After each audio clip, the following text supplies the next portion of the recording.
الحمد لله رب العالمين والصلاة والسلام على سيد المرسلين وعلى آله وأصحابه أجمعين. أما بعد، أعوذ بالله من الشيطان الرجيم. بسم الله الرحمن الرحيم. سبحان الذي أسرى بعبده ليلا من المسجد الحرام إلى المسجد الأقصى حوله لنريه من آياتنا إنه هو السميع البصير. 15ویں پارے کی تفسیر کا خلاصہ پیش کیا جا رہا ہے. اللہ رب العالمین نے پارے کی شروعات میں اسراء اور معراج کا تذکرہ کیا. اسراء کہا جاتا ہے مسجد حرام سے مسجد اقصیٰ تک جو سفر کروایا گیا اس کو اسراء کہا جاتا ہے، اور معراج کہا جاتا ہے مسجد اقصیٰ سے لے کر 7 آسمانوں کا جو سفر کروایا گیا اس کو معراج کہا جاتا ہے. آیت کریمہ میں اللہ رب العالمین نے بہت ساری چیزوں کی وضاحت کی. کچھ لوگ کہتے ہیں کہ صرف روحانی سفر کروایا گیا. اگر روحانی سفر کروایا گیا تو پھر تعجب سے کہنے کی کیا ضرورت تھی؟ یہ لفظ سبحان بتا رہا ہے کہ اللہ تعالیٰ واقعہ معراج کا جب تذکرہ کر رہا ہے تو تعجب سے تذکرہ کر رہا ہے.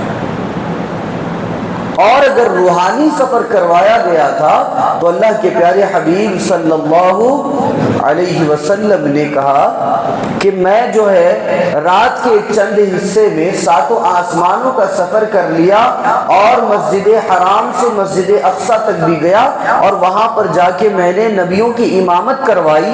یہ بات جب اللہ کے رسول صلی اللہ علیہ وسلم نے کہا تو پھر کافر و مشرکین کو یہ پھر سوال کرنے کی کیا ضرورت تھی کہ اگر آپ گئے تو پھر بتائیے کتنے دروازے ہیں، کتنی کھڑکیاں ہیں. ہو سکتا ہے روحانی سفر کروایا گیا، یعنی لوگ کہتے ہیں کہ یہ صرف خواب میں دکھایا گیا، تو خواب میں تو آدمی بہت کچھ دیکھتا ہے، تو پھر کافر اور مشرکین کو اس میں جو ہے اعتراض کی ضرورت نہیں تھی. تو انہوں نے جو اعتراض کیا یہ اس بات کی دلیل ہے کہ اللہ کے رسول صلی اللہ علیہ وسلم نے یہ بتایا کہ میں جو ہے جسمانی طور پر گیا ہوں اور میرا جسم اور روح دونوں ساتھ میں اس سفر میں تھے. قوم کے بڑے خدمت کرنے والے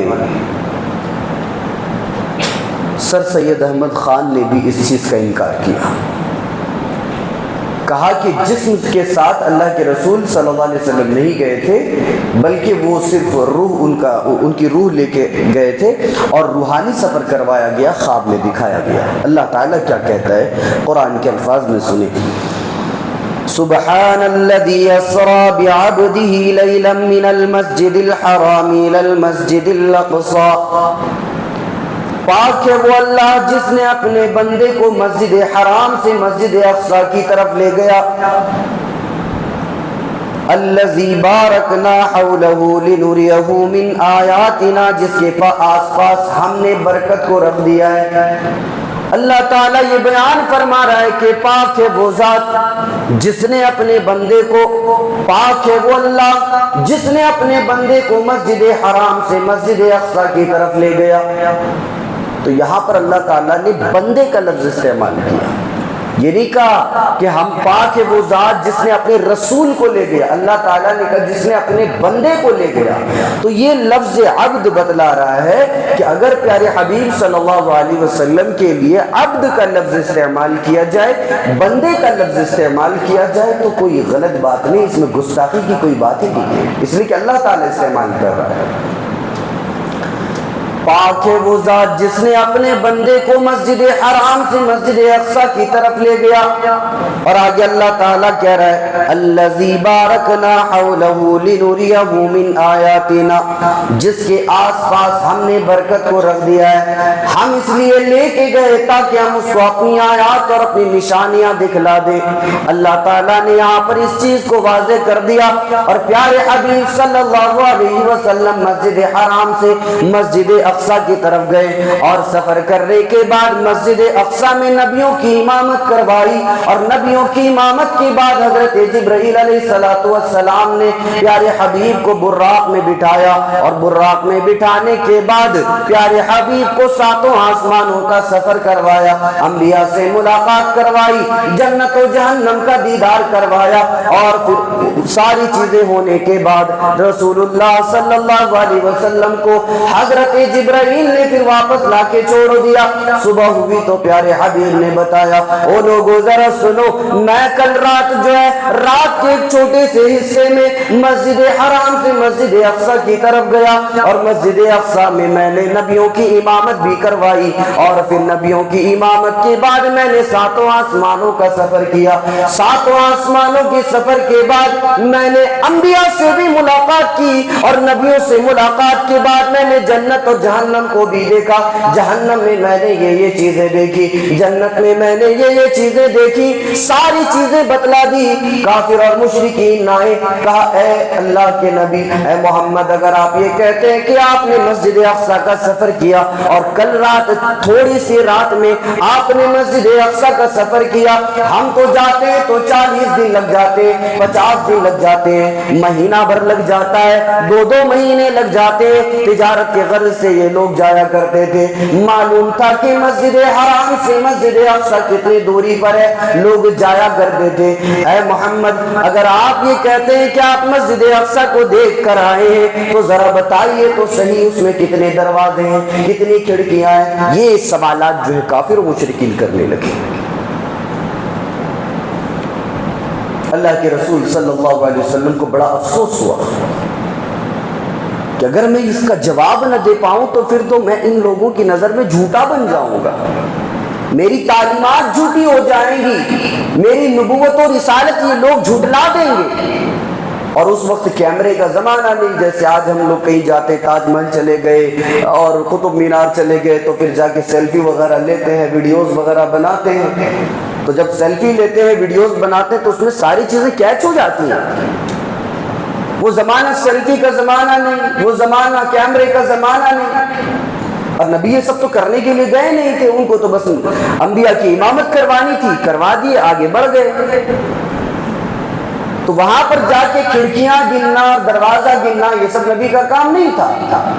جتنا کام تھا اتنا کر لیے, آگے بڑھ گئے. اب میں آپ ہی سے پوچھوں اگر کہ اس مسجد میں آپ لوگ کتنے سال سے نماز پڑھنے آ رہے, 10 سال سے, کوئی 20 سال سے نماز پڑھنے آ رہا ہے, کتنے لائٹس ہیں, کوئی بتا پائے گا؟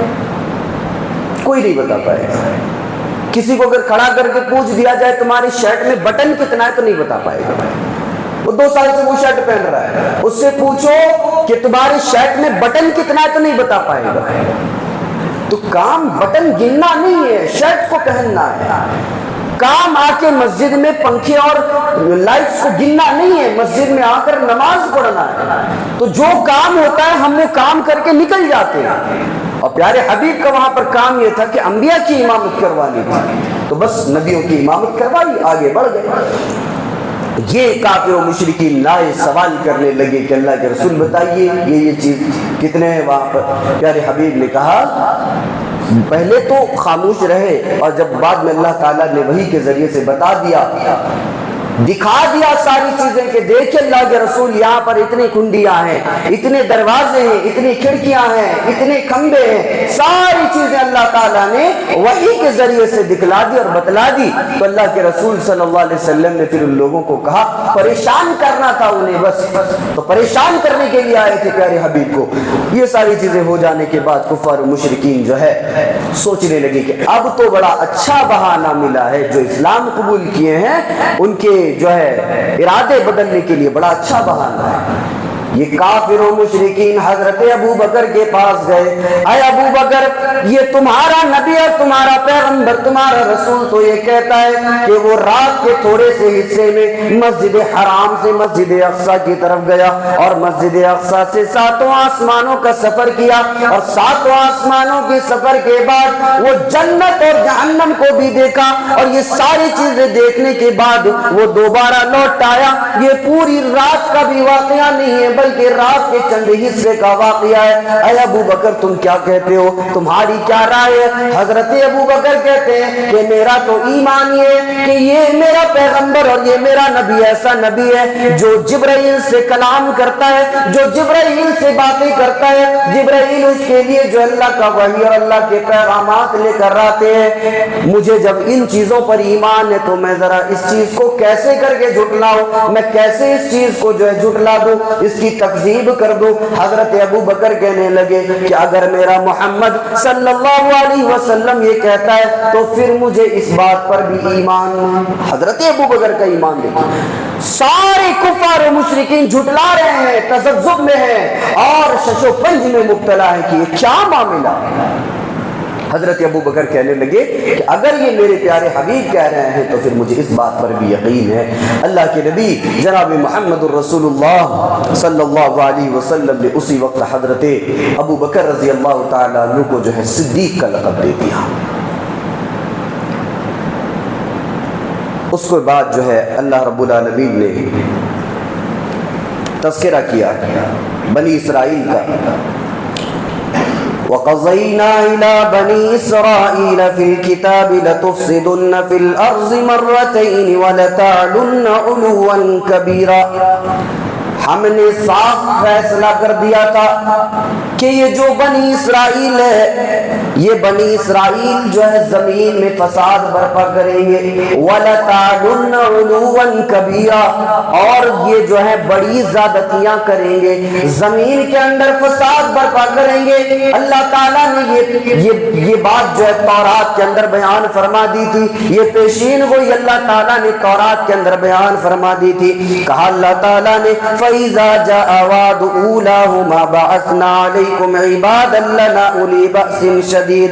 ان دونوں وعدوں میں سے پہلے وعدے کے آتے ہی ہم نے ان کے اوپر سخت لڑاکو بھیج دیے، سخت لڑاکے جو بندے تھے ہمارے، ہم نے ان کو ان کے اوپر مسلط کر دیا۔ فَجَاسُوا خِلَالَ الدِّيَارِ، یہ بندے کیا کیے، ان کے گھروں میں گھس پڑے، ان کے علاقوں میں پھیل گئے اور ان پر ظلم اور زبردستی کر بیٹھے۔ یہاں پر 2 چیزوں کا تذکرہ کیا، ایک تو جب تورات آئی تو بنی اسرائیل نے تورات کا انکار کر دیا، اور جب بعد میں عیسیٰ علیہ السلام آئے تو ان کا بھی انکار کر دیا۔ تو اللہ تعالیٰ نے جو ہے ان کے اوپر جو لڑاکے لوگ تھے ان کو مسلط کر دیا، اور ان کے اوپر اللہ نے عذاب کو بھیجا۔ عذاب کی کئی شکلیں ہوتی ہیں، کئی شکلیں ہوتی ہیں عذاب کی۔ تو اللہ تعالیٰ نے ان کے اوپر جو عذاب بھیجا وہ یہ کہ بندے ان پر مسلط کر دیے، لڑاکے بندے، بڑے ہی لڑنے والے۔ مورخین نے لکھا ہے کہ ان کے اوپر جو ہے وہ بخت نصر جو بادشاہ تھا اس کو مسلط کر دیا گیا، اور پھر اس نے آنے کے بعد جو ہے بڑی تباہی مچائی، لوگوں کے گھروں میں جو ہے اپنے سپاہیوں کو پھیلا دیا، اور پھر بڑا اس نے خون خرابہ کیا۔ یہ اللہ رب العالمین اس چیز کو بتلا رہا ہے کہ اے میرے بندو، اگر تم نے کتاب کو چھوڑ دیا اور اگر تم نے پیارے حبیب صلی اللہ علیہ وسلم کا انکار کیا اور ماننا چھوڑ دیا، ان کی اتباع و فرما برداری چھوڑ دی، تو ایک فارمولا بتا دیا کہ جیسے ہم نے پچھلے امتیوں کے ساتھ جو معاملہ کیا ہم وہ تمہارے ساتھ کر سکتے ہیں۔ اسی لیے قرآن کو مضبوطی سے تھاما جائے اور اس پر عمل کیا جائے۔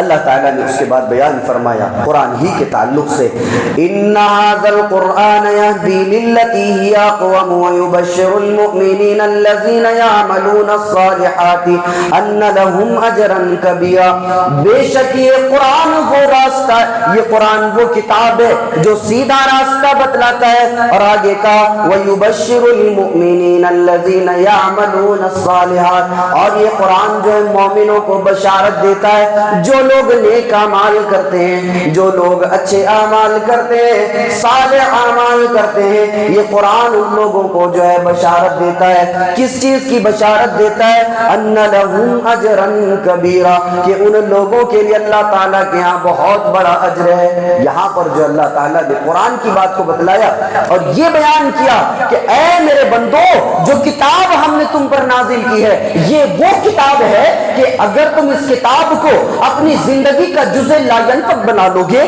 اس کتاب کو اگر اپنی زندگی میں اپلائی کر لو گے، اس کتاب کے مطابق تم اگر اپنا سونا اٹھنا جاگنا کھانا پینا ساری چیزیں، تجارت معاملات لین دین ساری چیزیں اگر اس کتاب کے مطابق کر لو گے تو اللہ تعالیٰ کہہ رہا ہے کہ پھر یہی قرآن تمہیں بشارت دے رہا ہے کہ تمہارے لیے کیا ہے، ان لہم اجرا کبیرا، ایسے لوگوں کے لیے جو لوگ اللہ تعالیٰ کی کتاب کو مضبوطی سے تھامتے ہیں، قرآن خود ان کو بشارت دیتا ہے کہ یہ وہ لوگ ہیں جن کے لیے اللہ کے ہاں بڑے جو ہے اجر و ثواب جو تیار ہے، اور اللہ تعالیٰ جو ہے ان کو بہت بڑا اجر دے گا۔ یہ وہ قرآن ہے جس کا تذکرہ اللہ نے کیا۔ اس قرآن کی ہم نے بڑی بے ادبی کی۔ کیا ہوا قرآن کے ساتھ؟ سال بھر جو ہے ہم نے اس کو طاقوں میں سجا کر رکھا، اس کے اوپر جو ہے غلاف چڑھا دیا، اس کو طاقوں میں سجا دیا، اور جب رمضان کا وقت آیا تو نکال لیا۔ اب رمضان میں کیسے پڑھنا ہے قرآن؟ دھڑا دھڑ پڑھ رہا ہے، نہ معنی سمجھ رہا ہے، نہ مفہوم سمجھ رہا ہے، نہ الفاظ کی ادائیگی، نہ قاعدے قانون کی کا لحاظ رکھ رہا ہے، بس پڑھے جا رہا ہے۔ پوچھنے والا پوچھتا ہے کہ کیا کر رہے ہو؟ کہنے والا کہتا ہے کہ قرآن پڑھ رہا ہوں۔ ایسے نہ پڑھو، کیوں ایسے پڑھ رہے ہو؟ ارے قرآن ختم کرنا ہے، 10 دن میں 1 بار، 20ویں روزے تک 2 بار، اور 30ویں روزے تک 3 بار، ایک مہینے میں 3 بار قرآن ختم کرنا ہے۔ کوئی 5 دن میں ختم کر رہا ہے، کوئی 10 دن میں ختم کر رہا ہے، کوئی 20 دن میں ختم کر رہا ہے، ایک دم دھڑا دھڑ پڑے چلے جا رہا ہے، اور کیا کر رہے ہیں؟ قرآن ختم کر رہے ہیں۔ یہ رمضان کا مہینہ ہے اور ہم نے اس مہینے میں قرآن کی بے ادبی، قرآن کی گستاخی کو بالکل لازم بنا لیا کہ ہمیں قرآن کی گستاخی کرنی ہے، قرآن کی بے ادبی کرنی ہے۔ یہ وہ کتاب ہے جس کی ہم نے عزت نہیں کی، جس کا ہم نے مقام و مرتبہ نہیں سمجھا، بڑی بے ادبی کی ہم نے اس کتاب کی۔ آج بھی ہو رہا ہے کہ نہیں؟ طاقوں میں سجا کے رکھ دیے ہیں، پڑھنے والا نکال کے دھڑا دھڑ پڑھ رہا ہے، نہ مطلب نہ معنی۔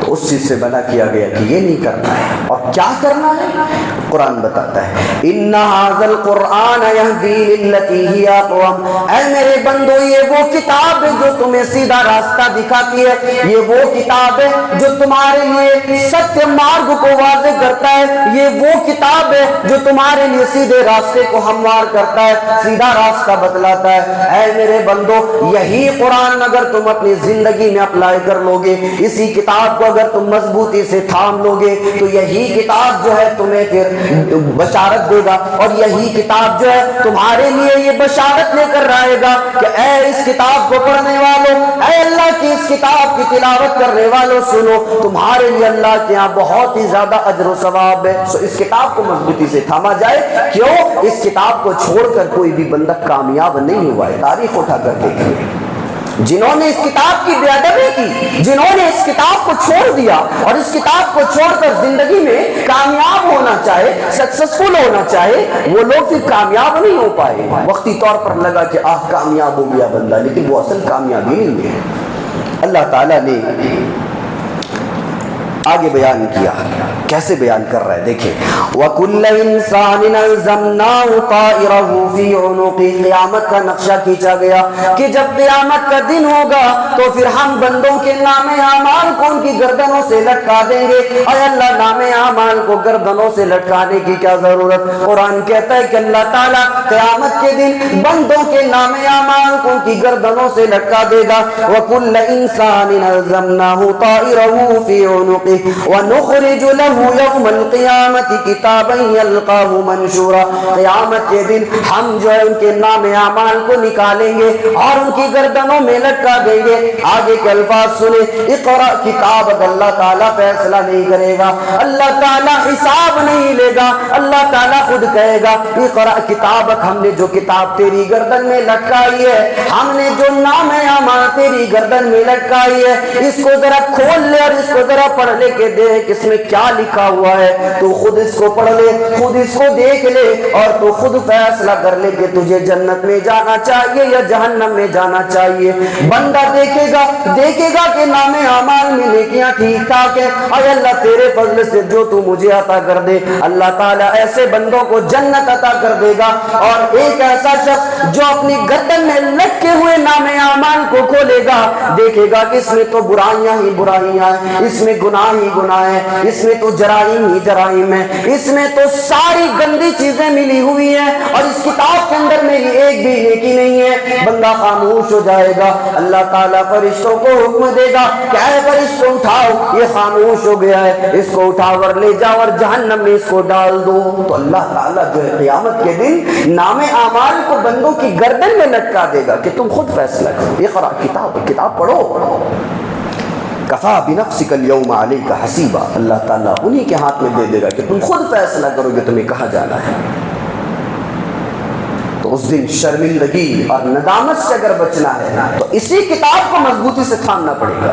اگر چاہتے ہیں کہ گردن میں لٹکی ہوئی کتاب جو ہے صحیح طور پر ہو، اس میں ساری نیکیاں ہو، اجر و ثواب ہو، تو پھر بندے کو کیا چاہیے، کون سا کام کرنا پڑے گا؟ یہ کتاب قرآن کریم کو مضبوطی سے پکڑنا پڑے گا۔ ہم ہر بار بتاتے ہیں، ہر درس میں یہ بتانے کی کوشش کرتے ہیں کہ یہ وہ کتاب ہے جس کتاب کو بندہ اگر اپنی زندگی میں لائے اور اپنی زندگی میں جو ہے ساری چیزیں جو کرتا ہے وہ اس کتاب کے مطابق کرے، پھر وہ دنیا میں بھی کامیاب ہو جائے گا، آخرت میں بھی کامیاب ہو جائے گا۔ اللہ تعالیٰ نے اس چیز کے تذکرے کے بعد کہا من کان یرید العاجلۃ عجلنا له فیہا ما نشاء لمن نرید ثم جعلنا له جہنم یصلاها مذموما مدحورا، جس کا ارادہ صرف اس جلدی والی دنیا کو حاصل کرنا ہے، اللہ بیان فرماتا ہے کہ پھر ہم جسے چاہتے ہیں جتنا چاہتے ہیں عطا کر دیتے ہیں، اور بلاخر اس کے لیے جو ہے جہنم ہی ہے جس میں وہ ذلیل و خوار ہو کر داخل کروا دیا جائے گا۔ اس آیت کریمہ میں اللہ نے یہ کہا کہ جو بندہ اس جلدی والی دنیا میں جو ہے آگے بڑھنا چاہتا ہے، اس دنیا میں وہ سبقت کرنا چاہتا ہے اور بڑا آدمی بننا چاہتا ہے، دنیا کو حاصل کرنا چاہتا ہے، دنیا طلبی اس کے اندر آ گئی ہے، تو اللہ کہتا ہے کہ ہم جس کو چاہیں گے جتنا چاہیں گے دے دیں گے۔ یہ نہیں کہ ہر دنیا طلب اور دنیا پرست انسان کو اللہ دے دے گا، اللہ کہہ رہا ہے کہ ہم ہر دنیا طلب اور دنیا پرست انسان کو نہیں دیں گے، جس کو چاہیں گے جتنا چاہیں گے ہم دے دیں گے، لیکن یاد رہے کہ جو دنیا کا طلبگار ہو اور آخرت سے اس کو کوئی رشتگاری نہ ہو، آخرت سے اس کا کوئی تعلق نہ ہو، تو قرآن کہتا ہے کہ ایسے بندوں کا ٹھکانہ جہنم ہے، اور اللہ تعالیٰ بالآخر انہیں اٹھا کر جو ہے ذلیل و خوار کر کے جہنم میں ڈالے گا۔ ایک ہوتا ہے کہ اٹھا کے جہنم میں ڈال دیا، دوسری چیز ہے ذلیل و خوار کر کے جہنم میں ڈالے گا۔ ساری دنیا کے سامنے بندے کو کھڑا کیا جائے گا، اس کے سارے گناہ جو ہے اس کے سامنے پیش کیے جائیں گے، کہا جائے گا کہ دیکھ یہ تو نے کیا تھا، یہ ساری چیزیں جس سے ہم نے تمہیں منع کیا تھا تم نے یہ ساری چیزیں کی تھی۔ ذلیل کیا جائے گا، خوار کیا جائے گا، رسوا کیا جائے گا، اور پھر اسے اٹھا کر بالآخر جہنم میں ڈال دیا جائے گا۔ تو ایسے بندے جو صرف دنیا دنیا دنیا دنیا کرتے رہتے ہیں، وہ اس آیت کریمہ پر غور و فکر کریں کہ اللہ کیا کہہ رہا ہے۔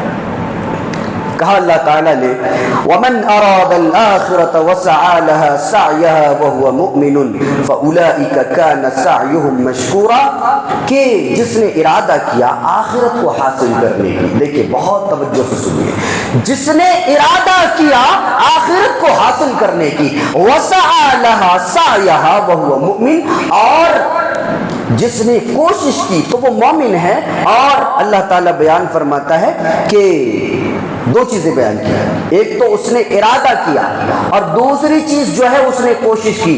آج یہ آیت کریمہ دیکھیں اور ہماری زندگی کے حالات دیکھیں. بندہ کہتا ہے میں ارادہ کیا ہوں عمرہ پہ جانا ہے.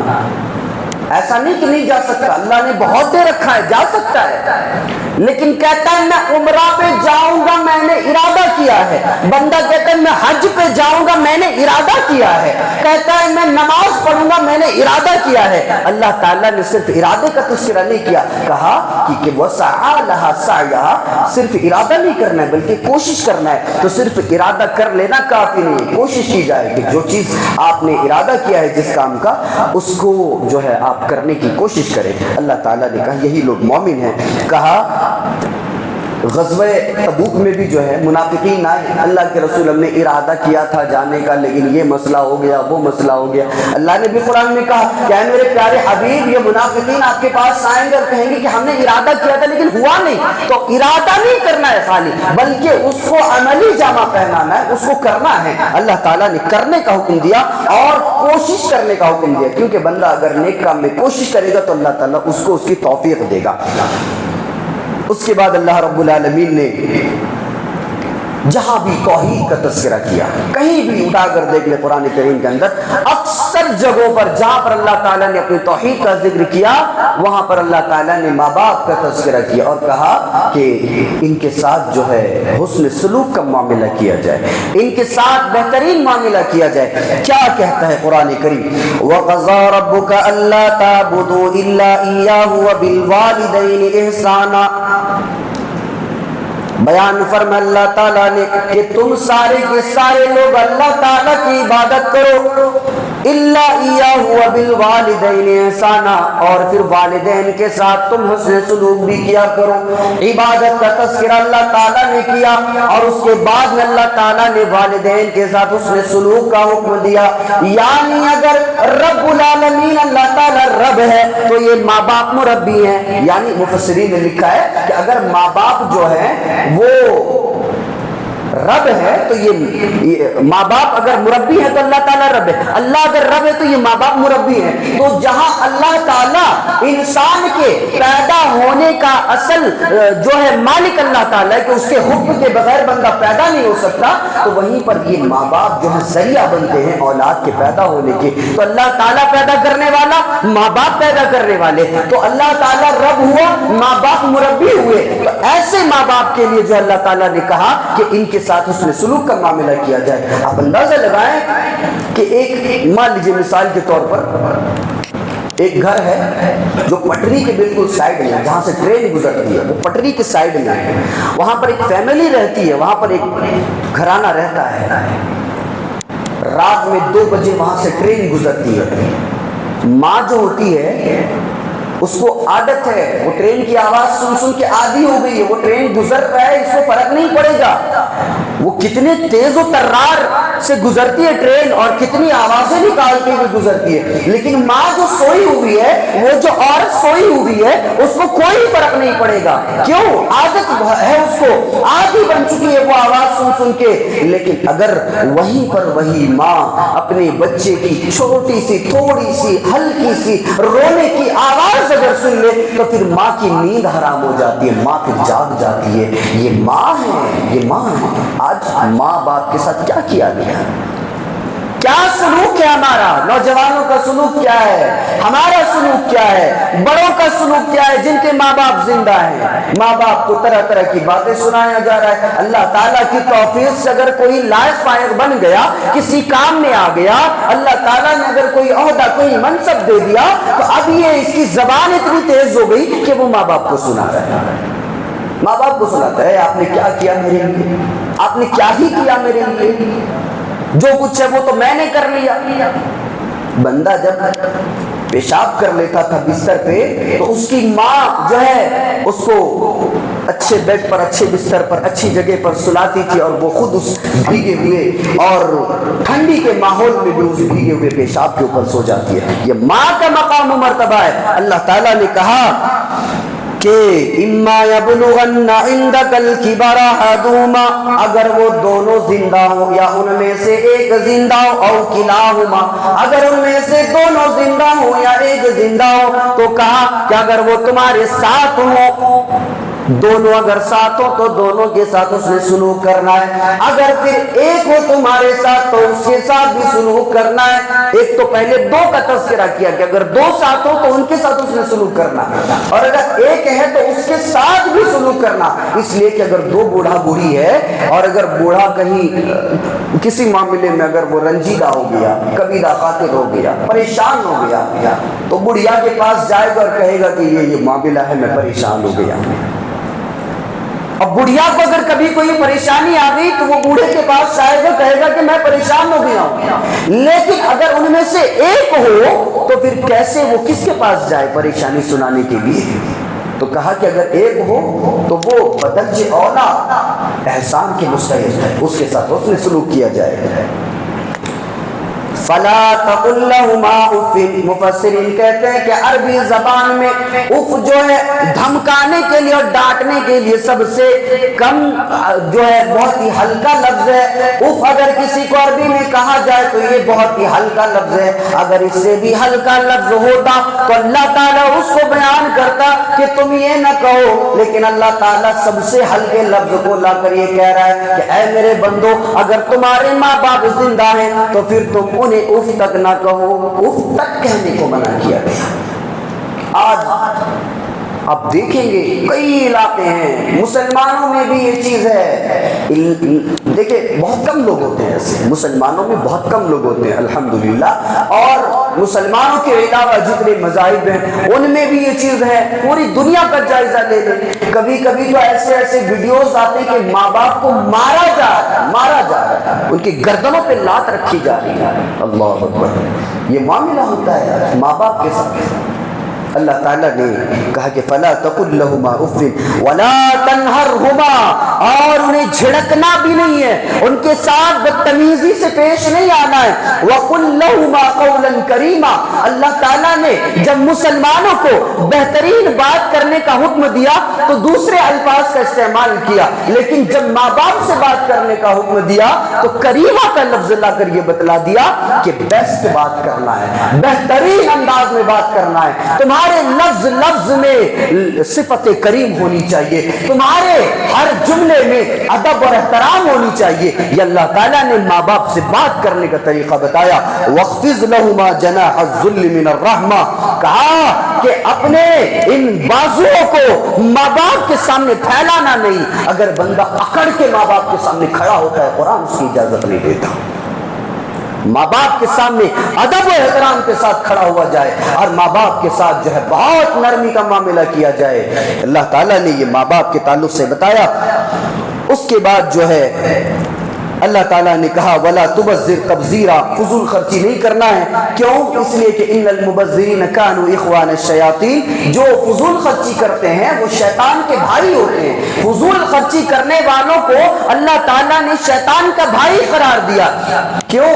فضول خرچی سے کیا لینا دینا؟ بھئی ہم تو کما رہے ہیں، وہ ہماری محنت کی کمائی، ہم چاہے جہاں اڑائیں، لیکن اللہ تعالیٰ اس چیز سے منع کیوں کر رہا ہے؟ اس لیے کہ وہ جو پیسہ آپ کے پاس ہے وہ آپ کا نہیں ہے، اللہ کا دیا ہوا امانت ہے، وہ آپ کا نہیں ہے، اللہ تعالیٰ نے آپ کو وہ یوز کرنے کے لیے دیا ہے، استعمال کے لیے دیا ہے، فضول خرچی کے لیے نہیں دیا ہے۔ بندہ اگر ان پیسوں کو لے کر فضول خرچی کرتا ہے تو اللہ تعالیٰ نے ایسے بندوں کو کہا کہ یہ لوگ جو ہیں شیطان کے بھائی ہیں۔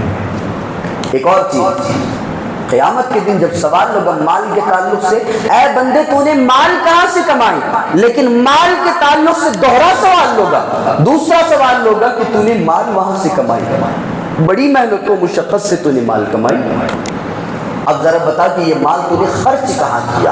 مدارس میں خرچ کیا، مساجد میں خرچ کیا، یتیم کی کفالت میں خرچ کیا، دیگر چیزوں میں خرچ کیا؟ جہاں اللہ تعالیٰ نے مال خرچ کرنے کا حکم دیا وہاں تو نے خرچ کیا یا نہیں کیا؟ اچھا ان چیزوں میں خرچ نہیں کیا، کہاں کیا؟ جوا میں لگا دیا، شراب میں لگا دیا، زنا میں لگا دیا، حرام خوری میں لگا دیا، دیگر تمام جرائم میں لگا دیا تو نے۔ یہ مال ہم نے تجھے اس لیے دیا تھا تو اللہ تعالیٰ نے کہا کہ جو مال کو بلا وجہ خرچ کرتے ہیں، اسراف کرتے ہیں، یہ اسراف کرنے والے شیطان کے بھائی ہیں۔ اپنا جائزہ لیا جائے اور دیکھیں کہ جہاں 500 میں کام بن رہا ہے وہاں پھر 1000 2000 کرنے کی کیا ضرورت ہے؟ بلا وجہ چیزوں کو لانے کی کیا ضرورت ہے؟ جہاں 1000 روپے میں کام ہو رہا ہے وہاں 5000 کی چیز لانے کی کیا ضرورت ہے؟ اللہ تعالیٰ نے اس کے آگے بیان فرمایا، فائنینشیل سسٹم کو بیان کر دیا کہ یہ چیز جو ہے اگر بندہ اپنے ملک میں اس چیز کو اپلائی کر لے یا اپنے گھر میں اپلائی کر لے تو پھر اس کے جو معاشی حالات ہوتے ہیں، بگڑے ہوئے حالات ہوتے ہیں، پیسوں کا معاملہ، قرض کا معاملہ، اللہ تعالیٰ نے اس کا علاج بتایا اور یہ بیان کر دیا، وَلَا تَجْعَلْ يَدَكَ مَغْلُولَةً إِلَىٰ عُنُقِكَ، اے میرے بندو اپنے ہاتھوں کو تم گردن سے نہ باندھے رکھو، وَلَا تَبْسُطْهَا كُلَّ الْبَسْطِ، اور تم اپنے ہاتھوں کو کھول بھی نہ دو، فَتَقْعُدَ مَلُومًا مَحْسُورًا، کہ بعد میں تمہیں پچھتانا پڑے، بعد میں تمہیں پریشانی ہو۔ قرآن یہ کہتا ہے کہ اپنے ہاتھوں کو تم گردن سے نہ باندھے رکھو، یعنی اے میرے بندو جہاں پر خرچ کرنا ہے وہاں پر خرچ کرو، اپنے ہاتھوں کو گردن سے باندھے نہ رکھو، یعنی کنجوسی نہ کرو، جہاں دینا ہے وہاں دو۔ اور یہ اللہ تعالیٰ نے یہ بھی کہا کہ اور ہاتھ کو جو ہے پوری طرح سے کھول بھی نہ دو، کہ اگر ہم نے کہا کہ دینا ہے تو تم ان جگہوں کو چھوڑ کر دوسری دیگر چیزوں میں مال کو خرچ کرتے ہو، دیگر چیزوں میں تم مال کو دے دیتے ہو۔ اللہ تعالیٰ نے کہا کہ تمہیں کنجوسی بھی نہیں کرنا ہے اور اتنا بھی فراخ دلی کے ساتھ کام نہیں لینا ہے کہ بعد میں تمہیں پچھتانا پڑ جائے، اتنا بھی تمہیں وسیع و عریض نہیں ہو جانا ہے مال کے تعلق سے کہ بعد میں تمہیں پچھتانا پڑے۔ آج دیکھیں بہت سارے گھرانے ایسے ہیں ماشاءاللہ، بڑی بڑی بلڈنگیں بنا لی، بڑے فیسلٹیز ہیں گھر میں، اے سی چلتا ہے، پنکھے چلتے ہیں، ساری چیزیں چلتی ہیں، بجلی کا بل اتنا لمبا آتا، یہ ساری چیزوں سے منع نہیں کیا گیا، کرو بھائی آرام سے رہو، آرام سے رہو، بجلی کا بل اتنا، کھانے پینے کے معاملے میں بڑے پیچھے، کھانے پینے کے معاملے میں بڑے پیچھے آ جاتے ہیں۔ کیوں؟ اپنی بیوی پر خرچہ کرو، اپنے بچے پر خرچہ کرو، اپنی اولاد پر خرچہ کرو، نہیں یہاں پر پھر بندہ ہاتھوں کو گردن سے باندھ لیتا ہے، نہیں بھائی خرچہ نہیں کریں، گھر بڑا بنا لیا، بلڈنگ بڑی بنا لی، ساری چیزیں کر لی، لیکن جب بیوی بچوں پر خرچ کرنے کی بات آتی ہے تو پھر بیوی کو ایسے معاملات ہو جاتے ہیں بعض دفعہ گھر میں کہ بیوی کو پھر شوہر کے جیب سے پیسے چرانے پڑتے ہیں، یہ معاملہ ہو رہا ہے، بچے کو پھر پیسے چرانے پڑتے ہیں، بیوی کو دو، بچوں کو دو، پاکٹ خرچی دو، یہ ساری چیزیں جو اللہ تعالیٰ نے کہا کہ یہ چیزیں کرو، اپنی آل اولاد اپنی بیوی بچوں پر خرچ کرو، اور اتنا نہ خرچ کرو کہ پھر بعد میں تمہیں کٹورا لے کے بیٹھ جانا پڑے، یعنی بعد میں تم جو ہے پچھتانا نہ پڑ جائے بعد میں تمہیں، اور بعد میں تمہارے لیے کوئی پریشانی نہ آ جائے۔ تو یہاں پر جو ہے میانہ روی کی تعلیم دی گئی کہ جہاں خرچ کر رہے ہو سوچ سمجھ کر خرچ کرو، ایک حد تک خرچ کرو، اور پھر اتنا بھی نہیں کہ بندہ خرچ سے ایک دم ہاتھ اٹھا لے کہ نہیں کرنا ہے تو نہیں کرنا ہے۔ تو کنجوسی سے منع کیا گیا اور بھر بھر کے اسراف سے منع کیا گیا کہ یہ دو چیزیں نہ کرو، انشاءاللہ جو فائنینشیل سسٹم ہے وہ تمہارا بالکل صحیح رہے گا۔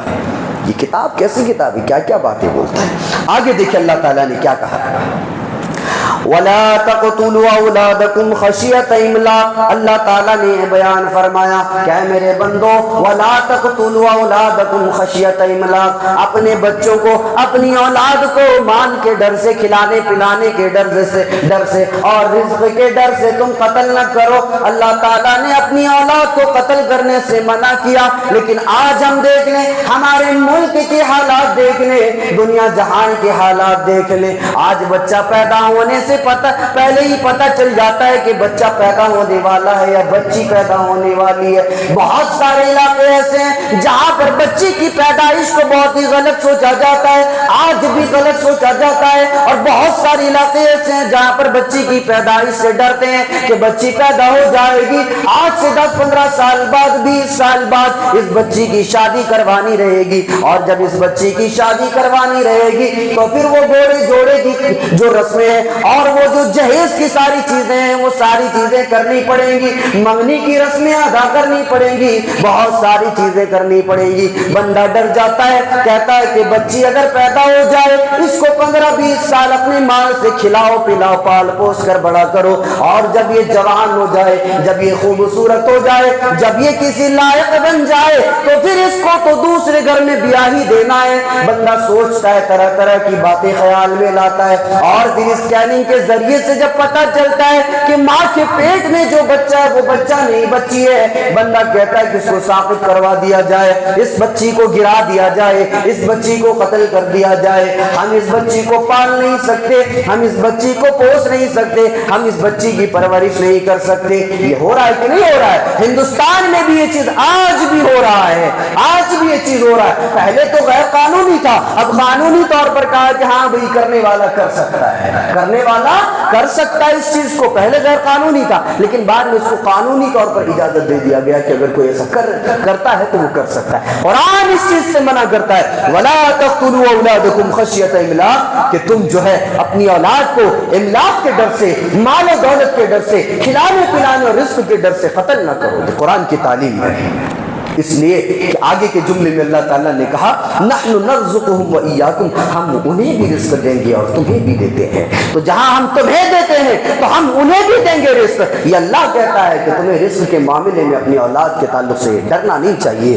اللہ تعالیٰ نے اس کے بعد کہا وَلَا تَقْرَبُوا الزِّنَا إِنَّهُ كَانَ فَاحِشَةً وَسَاءَ سَبِيلًا، زنا کے قریب بھی نہ جاؤ، یقیناً وہ بہت ہی فحش کام ہے، گندا کام ہے، وَسَاءَ سبیلا، اور بہت ہی برا راستہ ہے۔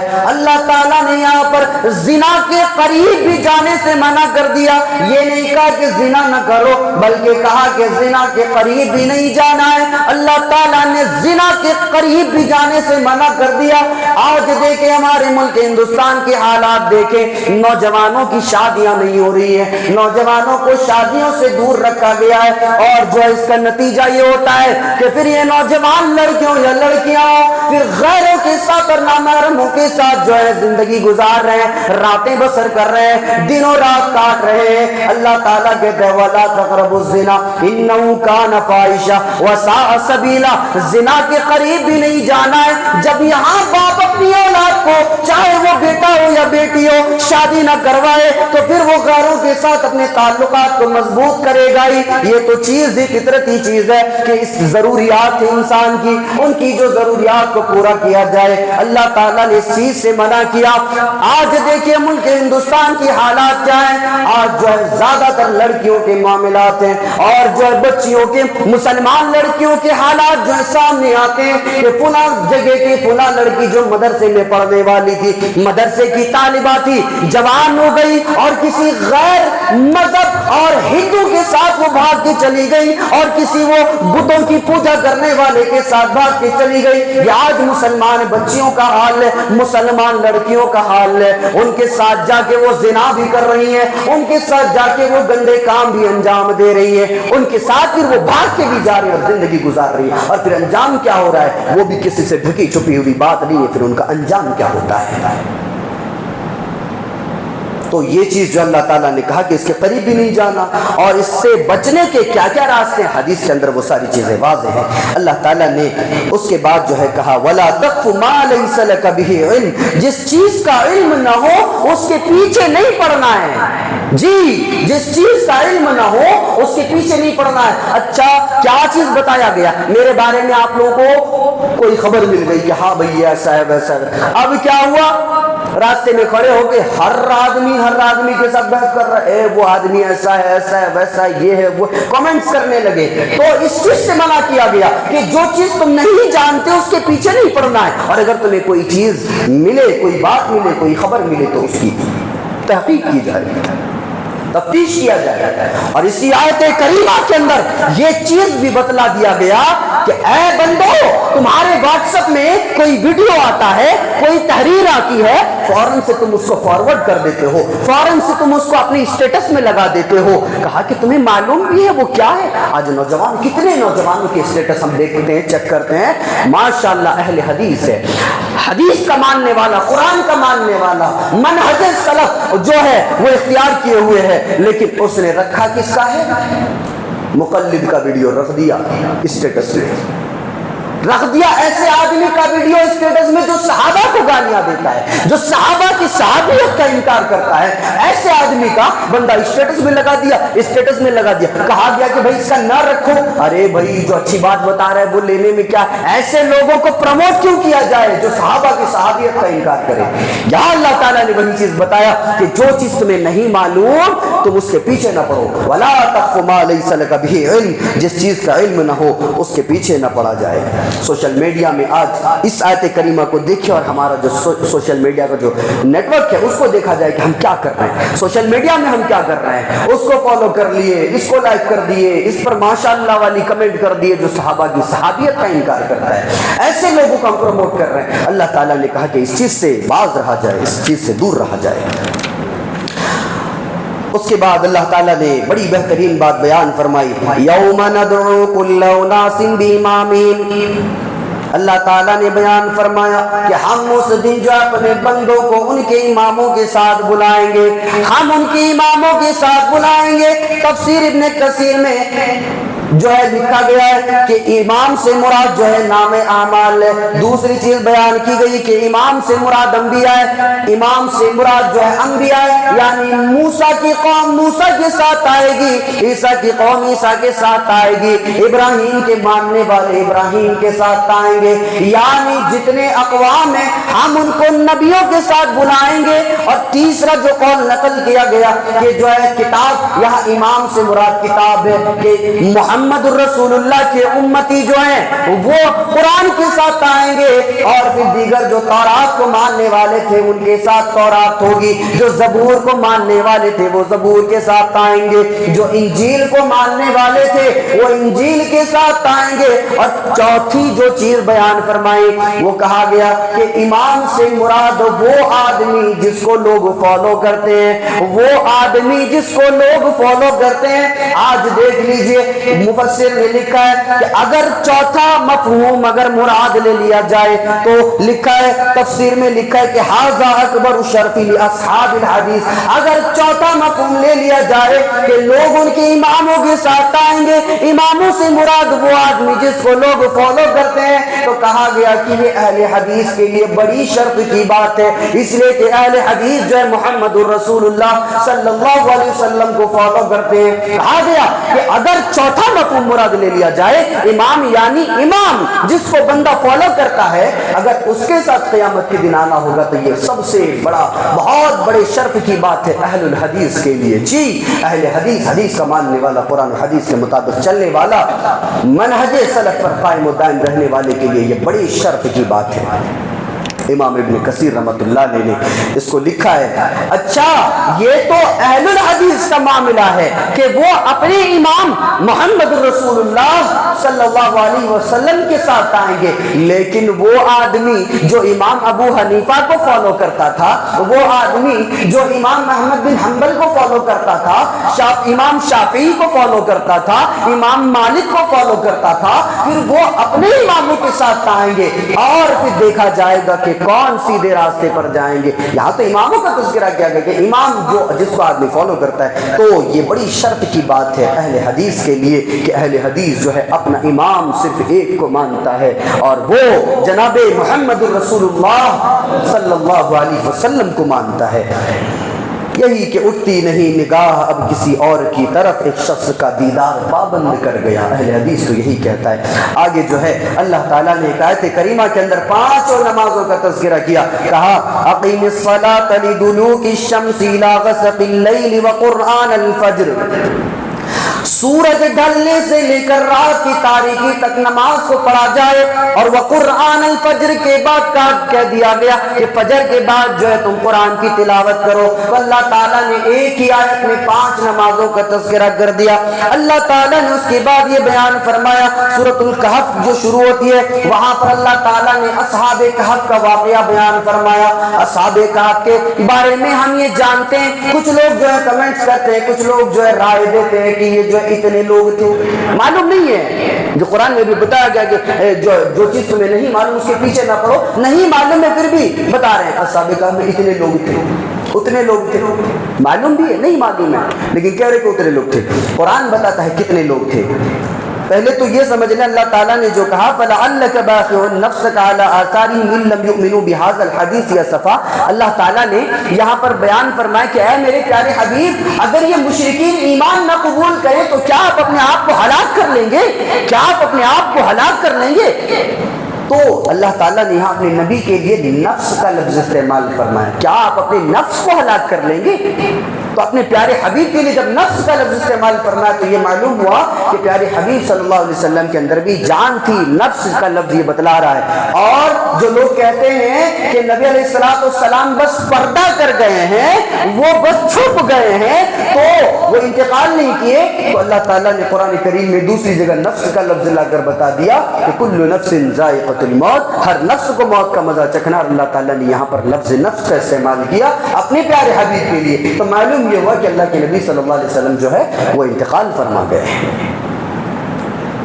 اور دوسری چیز یہاں الحدیث یا صفا، حدیث یہاں پر جو ہے قرآن کو کہا گیا، تو معلوم یہ ہوا کہ حدیث سے مراد ایک تو حدیث ہے جو نبی نے بیان فرمایا، اور حدیث سے مراد دوسری چیز جو ہے وہ قرآن ہے، تو قرآن کو بھی حدیث کہا گیا اور حدیث کو بھی حدیث کہا گیا۔ تو جو اپنے آپ کو اہل الحدیث کہتا ہے، اس کا یہ مطلب نہیں ہے کہ وہ صرف حدیث کا ماننے والا ہے، بلکہ وہ یہ کہتا ہے کہ میں قرآن کا بھی ماننے والا، میں حدیث کا بھی ماننے والا۔ تو جو اہل الحدیث ہے وہ قرآن و حدیث دونوں کا ماننے والا ہوا، اس لیے کہ لفظ حدیث قرآن کے لیے بھی استعمال ہوا اور حدیث کے لیے بھی استعمال ہوا، تو دو چیزوں کا رد کر دیا گیا۔ اس کے بعد اللہ رب العالمین نے نوجوانوں کا تذکرہ کیا کہ یہ میرے نوجوان جو ہے بہت اللہ تعالیٰ کی دعوت و تبلیغ اور اس کی توحید کا پرچم لہرانے کے لیے، قرآن بیان کرتا ہے کہ وہ نوجوان جو بڑے گھر کے تھے، بڑے مالدار گھرانے کے تھے، اپنے محلات کو چھوڑ کر، اپنے آسائش اور آرام کو چھوڑ کر وہ لوگ اللہ کی دعوت اور اللہ کی توحید کے لیے، بادشاہ کے ظلم و ستم سے بچنے کے لیے وہ نکل پڑے اور جا کے غار میں چھپ گئے۔ تو غار میں چھپ جانے کے بعد قرآن نے کہا کہ ان کو جو ہے 309 سال تک سلا دیا گیا، 309 سال تک ان کو غار میں سلا دیا گیا۔ قرآن نے یہ بھی کہا کہ ہم ان کی کروٹیں بدل رہے تھے۔ جی مفسرین نے لکھا ہے کہ کروٹیں کیوں بدلا جا رہا تھا؟ سلا دیا اس آدمی کی طرح جس نے کہا، جس سے پوچھا گیا کہ کم لبثت، کتنے دیر تک سوئے رہے؟ کہتا ہے لبثت یومن او بعض یوم، تھوڑے وقفے، ایک دن یا اس سے کم حصہ میں سویا۔ تو اسی طرح سے ان کو بھی سلا دیتا، پھر کروٹیں بدلنے کی کیا ضرورت تھی؟ مفسرین نے لکھا ہے کروٹیں بدلنے کی ضرورت اس لیے تھی کہ اگر ان کی کروٹوں کو نہ بدلا جاتا تو مٹی سے جو وہ چپکے ہوئے تھے پھر وہ مٹی ان کے جسم کو کھا جاتی، اس لیے ان کو جو ہے اللہ تعالیٰ ان کی کروٹوں کو بدلتا رہا۔ جی قرآن نے کہا کہ اللہ تعالیٰ نے ان کی کروٹوں کو بدلا اور پھر پورے 300 سال کے بعد انہیں زندہ کیا۔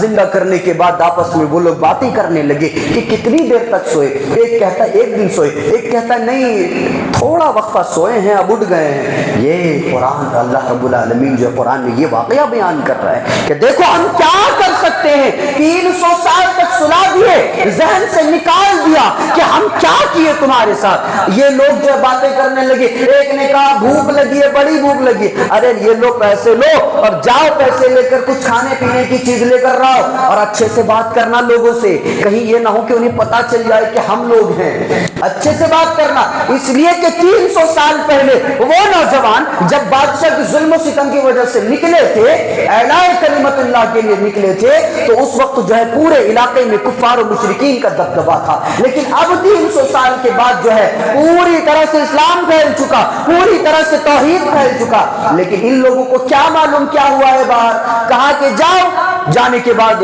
کوئی کھانے پینے کی چیز لے کر رہا ہو، گیا بندہ اور جانے کے بعد دکان والے کو پیسہ دیتا اور کہتا ہے کہ لاؤ کھانا لاؤ، کون سا کھانا؟ پاک کھانا لے کر رہا ہو، پاک کھانا لے کر رہا ہو۔ آج ان نوجوانوں کے اس واقعے کو سامنے رکھا جائے اور ہمارے نوجوانوں کے واقعات کو سامنے رکھا جائے۔ آج مسلمان نوجوان جا رہا ہے ہوٹل میں، کس کا ہوٹل ہے، کیا ہے، کیا بناتا ہے، کیسے وہ ذبح کرتا ہے، کیسے وہ کاٹتا ہے، کچھ نہیں معلوم۔ لاؤ بھائی گوشت لاؤ، اس کو بس کھانے سے مطلب ہے، حلال ہے حرام ہے بعد میں دیکھا جائے گا۔ یہ نوجوان جب گیا کہتا ہے یہ لو پیسے اور پاک رزق لے کر رہا ہو، پاک رزق، پیسے تو حلال کے تھے، کہا یہ لو پیسے اور پاک رزق لے کر رہا ہو۔ وہ دیکھتا ہے، دیکھنے کے بعد ان سکوں پر نظر دوڑاتا ہے، ارے یہ تو آج کے سکے نہیں، یہ تو بہت پرانے سکے معلوم ہوتے ہیں، 300 سال پرانے سکے، 300 سال بعد وہ لا کر دکان والے کو دے رہا ہے۔ دکان والا سوچتا ہے اچھا ضرور اس کے ہاتھ میں کوئی مال خزانہ لگا ہوا ہے، پکڑا اس کو بادشاہ کے پاس لے کے گیا، بادشاہ نے پھر تفتیش کی، پتہ چلا کہ یہ سارا معاملہ ہے۔ تو قرآن نے اتنا ہی واقعہ ان کا بیان کیا۔ اتنے واقعے کے بعد جو ہے اللہ تعالیٰ نے وہ چیز بیان کر دی، تعداد بیان کر دی، نوجوان کتنے تھے۔ قرآن بیان کرتا ہے سَيَقُولُونَ ثَلَاثَةٌ رَابِعُهُمْ كَلْبُهُمْ وَيَقُولُونَ خَمْسَةٌ سَادِسُهُمْ كَلْبُهُمْ رَجْمًا بِالْغَيْبِ وَيَقُولُونَ سَبْعَةٌ وَثَامِنُهُمْ كَلْبُهُمْ۔ کچھ لوگ کہیں گے کہ 3 تھے اور چوتھا ان کا کتا تھا، اور کچھ لوگ کہیں گے وَيَقُولُونَ خَمْسَةٌ سَادِسُهُمْ كَلْبُهُمْ، جو کچھ لوگ کہیں گے کہ 5 لوگ تھے اور چھٹا ان کا کتا تھا۔